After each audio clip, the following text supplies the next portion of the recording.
وعلى آله وأصحابه الطيبين الطاهرين أما بعد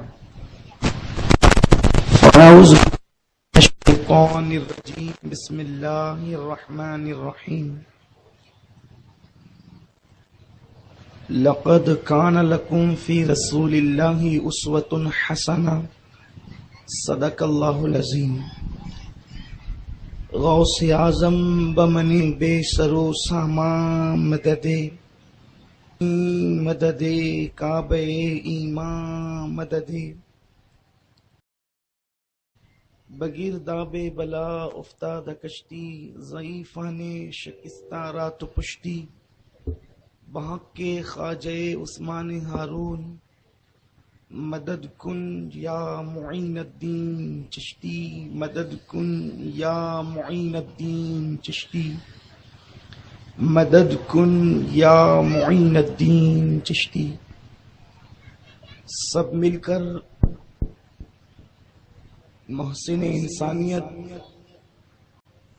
غمگسار عالم حضور رحمت عالم جناب احمد مجتبی محمد مصطفیٰ ارواح نافدہ صلی اللہ علیہ وآلہ وسلم کی بارگاہ بے کس پناہ میں جس طریقہ مل کر پڑھیں الصلاۃ والسلام علیک یا رسول اللہ الصلاۃ والسلام علیک یا نبی اللہ الصلاۃ والسلام علیک یا نبی اللہ الصلاۃ والسلام علیک یا حبیب اللہ الصلاۃ والسلام علیک یا حبیب اللہ وعلی آلک واصحابک یا نور اللہ وعلی آلک واصحابک یا نور اللہ صلی اللہ تعالی علیک وسلم صلی اللہ تعالی علیہ وسلم. یہ مبارک اور مقدس مہینہ ماہ شعبان المعظم کا ہے اور اس مہینے کی اور فضیلتیں اگر کچھ نہ بھی بیان کی جائے تو صرف ایک حدیث مبارکہ اس مہینے کی فضیلت میں ثبوت ہے کہ اللہ کے نبی صلی اللہ علیہ وآلہ وسلم فرماتے ہیں شعبان من شہری کہ شعبان میرا مہینہ. جس مہینے کو اللہ کے نبی صلی اللہ علیہ وآلہ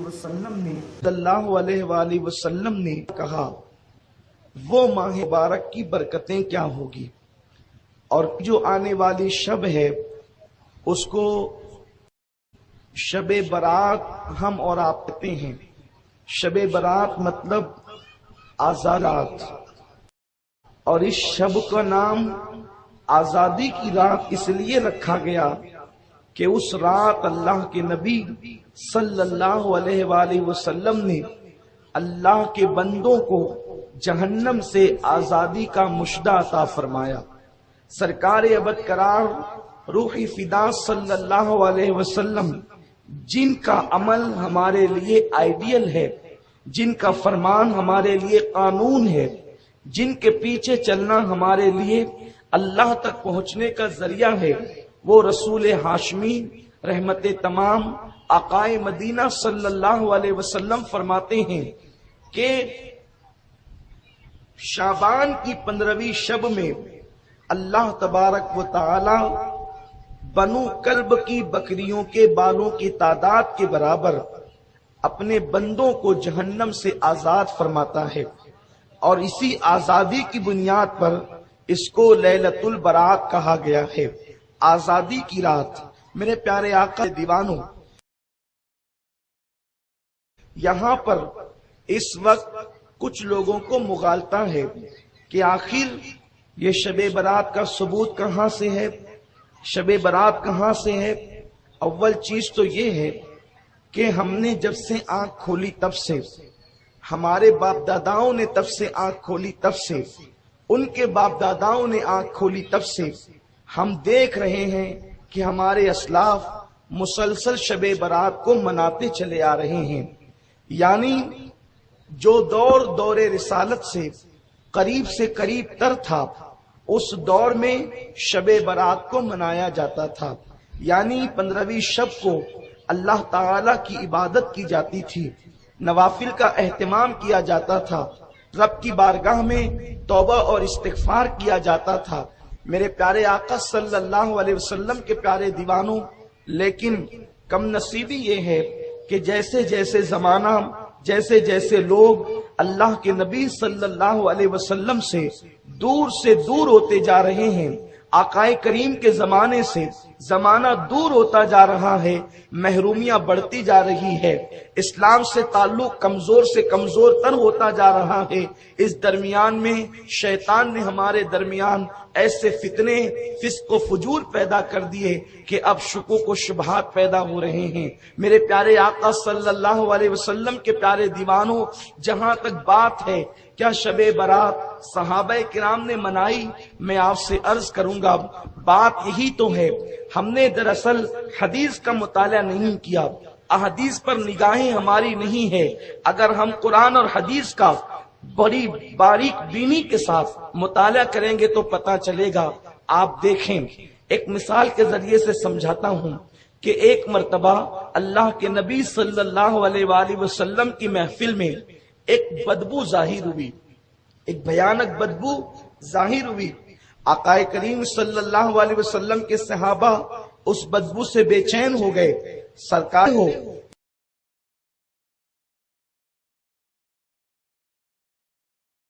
یہ بدبو کس چیز کی ہے؟